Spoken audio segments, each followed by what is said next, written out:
Nous avons engagé en 2020 un nouveau projet d'entreprise appelé Tempo.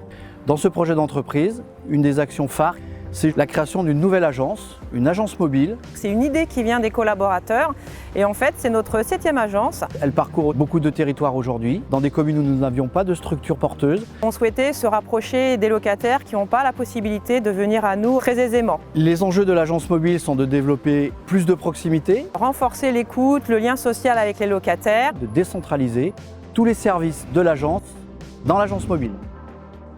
Cette agence mobile va parcourir le département 3 jours par semaine pour la direction de la gestion locative. Donc nous avons un responsable de cette agence mobile qui va rencontrer nos locataires. C'est de recevoir les locataires, de répondre à leurs demandes, d'accompagner une réclamation. L'idée, c'est que je sois toujours accompagné d'un technicien de l'agence qui connaît le secteur. Le souhait qu'on a eu avec cette agence mobile, c'est aussi de pouvoir accueillir les gens à l'intérieur de l'agence mobile. Il y a 2 postes informatiques qui nous permettent d'accueillir 2 locataires en même temps, mais en toute confidentialité, et de répondre à toutes leurs sollicitations concernant une demande de logement, une demande sur le paiement du loyer. On peut renseigner sur la situation, on peut orienter, bref, toutes les missions d'une agence classique. On a aussi identifié d'autres activités pour notre agence mobile. C'est une agence qui peut être effectivement utilisée par l'ensemble des directions, notamment par le service vente.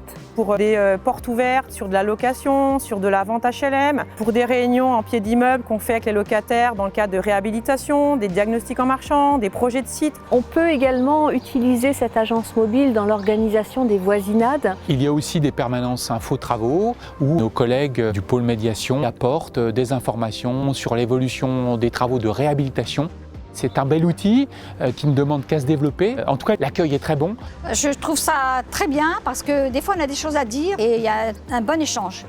Ça nous permet déjà de nous rencontrer parce qu'on se regroupe et ça nous donne des idées aussi pour améliorer notre situation.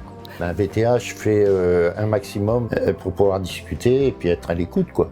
En plus, on est très bien reçus et on a surtout été bien écoutés parce qu'on rencontrait énormément de problèmes sur ces immeubles et ça a très vite réagi. C'est rassurant parce que là, ils nous entendent, ils écoutent. Au moins, on sent qu'ils s'investissent aussi dans les locataires. On a l'impression sinon qu'on n'existe pas, quoi. Donc là, on sait qu'on existe, ils font des choses pour nous et c'est très bien. Voilà. On a créé un premier parcours pour aller à la rencontre des locataires.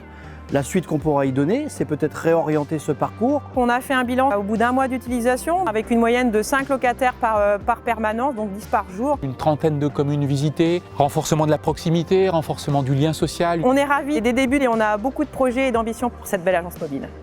Je souhaite remercier l'ensemble des salariés qui ont travaillé sur ce projet, remercier les locataires bien sûr qui, chaque jour, lors des déplacements, viennent de plus en plus nombreux nous rencontrer.